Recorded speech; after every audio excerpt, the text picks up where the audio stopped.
त्या कैद्याला 1 वर्ष मिळालं, पण पहिला कैदी त्यानं परत विचारलं, घोडा खरंच उडतो? तसा तो कैदी म्हटला, घोडा उडतोय का? मग राजाला खोटं का सांगितलंस? हे बघ, तू तुझं आजचं मरण फक्त उद्यावर ढकलतोय.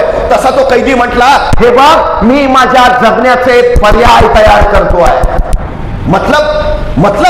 मतलब राजानं दिलेल्या या 1 वर्षात काही घडू शकतं.